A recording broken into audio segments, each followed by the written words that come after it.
বিকাশ rocket নগদের মতোই tap হচ্ছে বাংলাদেশের একটা এমএফএস সার্ভিস, তার মানে মোবাইল ফাইন্যান্সিয়াল সার্ভিস। এইটা মূলত ট্রাস্ট ব্যাংক এবং রবি গ্রুপের একটা মোবাইল ফাইন্যান্সিয়াল সার্ভিস। আজকের ভিডিওতে দেখাবো কিভাবে আপনারা এই ট্যাপের ভিতরে অ্যাকাউন্ট খুলবেন, কিভাবে এই ট্যাপ মোবাইল ব্যাংকিং সার্ভিসটি ব্যবহার করবেন। আপনারা যেটা করবেন, শুরুতেই আপনার অ্যান্ড্রয়েড ফোন থেকে গুগলের প্লে স্টোর অথবা আইফোন থেকে অ্যাপ স্টোরে চলে যাবেন। অ্যাপ স্টোরে গিয়ে আপনি সার্চ বারে সার্চ করবেন ট্যাপ ট্রাস্ট অ্যান্ড পে লিখে। আপনারা একটু স্ক্রিনের দিকে খেয়াল করুন, এই লেখাটা লিখে সার্চ করবেন। আপনাদের সুবিধার জন্য লিঙ্ক ভিডিও ডেসক্রিপশন বক্সে দিয়ে রাখবো। এবার এই অ্যাপটি আপনার ফোনে ইনস্টল করবেন এবং এখান থেকে ওপেন লেখাতে ক্লিক করবেন। ওপেন দিলেই দেখতে পারবেন আপনার সামনে ঠিক এরকম একটা ইন্টারফেস চলে আসবে।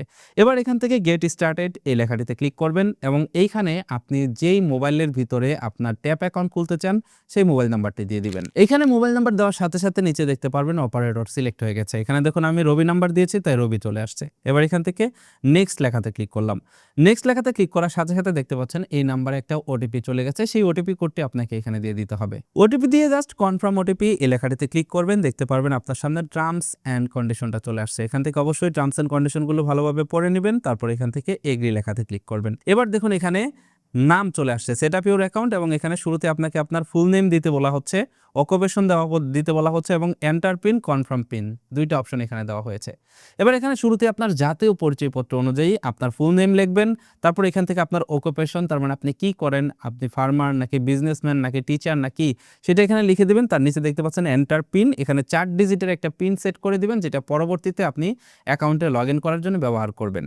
একই পিন কিন্তু কনফার্ম পিনের ভিতরেও দিয়ে দিবেন। তো এখানে আমি সকল তথ্য দিয়ে দিয়েছি। এবার এখান থেকে নেক্সটে প্রেস করলাম। আপনিও সেম একইভাবে নেক্সটে প্রেস করবেন। এবার দেখুন আপনাকে অ্যাকাউন্টে লগ ইন করতে বলা হবে এবং দেখা যাচ্ছে এখানে লেখা চলে আসবে ইউজার রেজিস্ট্রেশন সাকসেসফুল। এবার এখানে আপনি আপনার যে পিন নাম্বারটি আপনি দিলেন সেই পিন নাম্বারটি এখানে দিয়ে দিবেন। পিন নাম্বার দিয়ে সাইন ইন লেখাতে ক্লিক করলেই দেখতে পারবেন এখানে আপনার সামনে ঠিক এরকম একটা অপশন চলে আসবে। আপনি অ্যালাউ পারমিশন দিয়ে দিবেন এবং দেখতে পারবেন আপনাকে এখানে অ্যাকাউন্টের ভিতরে নিয়ে আসছে। আপনার অ্যাকাউন্ট কিন্তু এখনো তৈরি হয়নি, আপনি জাস্ট রেজিস্ট্রেশন করেছেন। এবার আপনাকে এখানে কি করতে হবে এবং কি কি সার্ভিস এখান থেকে পাবেন সেটা আপনাদেরকে বলছি। এখানে দেখুন complete registration two unlock all tap service. এবার এখান থেকে আপনি এই অপশনটিতে ক্লিক করবেন এবং এখান থেকে লেটস কন্টিনিউ এই লেখাটিতে ক্লিক করবেন এবং অ্যালাউতে প্রেস করবেন। দেখতে পারবেন ক্যামেরা ওপেন হয়ে যাবে এবং এখানে আপনি আপনার জাতীয় পরিচয়পত্রটি স্ক্যান করবেন। শুরুতেই আপনি আপনার জাতীয় পরিচয়পত্রের যে ফ্রন্ট পার্ট রয়েছে সেই ফ্রন্ট পার্টের একটা ছবি তুলে নেবেন এবং এখান থেকে ছবিটা যেন স্পষ্ট হয় খেয়াল রাখবেন, প্রত্যেকটা লেখা যেন বোঝা যায়। এবার এখান থেকে ইউজ দিস পিকচার এই লেখাটিতে ক্লিক করবেন। এবার একইভাবে আপনি ব্যাক পার্টের একটা ছবি তুলে নেবেন। তো আমি ফ্রন্ট পার্ট এবং ব্যাক পার্টের ছবি তুলে নিলাম এবং ইউজ দিস পিকচার এই লেখাটিতে ক্লিক করলাম। এবার দেখুন গেটিং এনআইডি ইনফরমেশন, তার মানে ওসিআর করতেছে। এখানে কিছুক্ষণের ভিতরে দেখতে পারবেন ওসিআর হয়ে যাবে। দেখতে পাচ্ছেন এখানে নাম, নাম্বার, সকল কিছু এখানে ওসিআর হয়ে গেছে। এবার এখান থেকে যদি আপনার কোনোটা স্পেলিং মিস্টেক মনে হয় তাহলে আপনি চাইলে কিন্তু এটাকে চেঞ্জ করতে পারবেন। এবং নিচে দেখতে পাচ্ছেন এখানে কনফার্ম নামের অপশন রয়েছে। এবার আপনি এখান থেকে কনফার্ম লেখাতে ক্লিক করবেন, অথবা যদি কোনো কিছু মিস্টেক মনে হয় রিস্ক্যানে ক্লিক করে আপনি আবারও ক্লিয়ারভাবে আইডি কার্ডটাকে স্ক্যান করবেন। এবার এখান থেকে আমি কনফার্ম লেখাতে ক্লিক করলাম।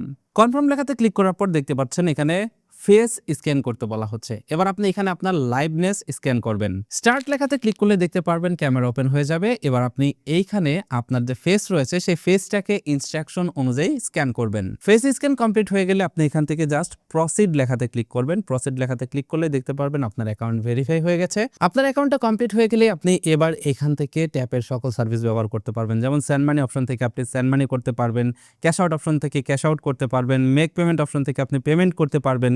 এখানে দেখতে পাচ্ছেন নিচে রয়েছে ফান্ড ট্রান্সফার। এখান থেকে আপনি চাইলে যে নির্দিষ্ট কিছু ব্যাংক সেট করা আছে এই ব্যাংকগুলোতে আপনি ফান্ড ট্রান্সফার করতে পারবেন, টোল দিতে পারবেন।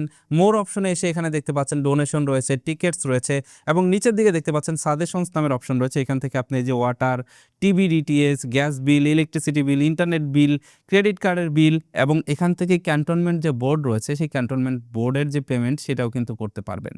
এটাই হলো ট্যাপ অ্যাকাউন্ট খোলার প্রসেস। এভাবে কিন্তু আপনি খুব সহজেই নিজের ট্যাপ অ্যাকাউন্ট খুলে নিতে পারবেন। ভিডিওটি কেমন লাগলো কমেন্ট করে জানাবেন এবং ভালো লাগলে বন্ধুদের মাঝে শেয়ার করবেন। That's it for now, take care, bye by.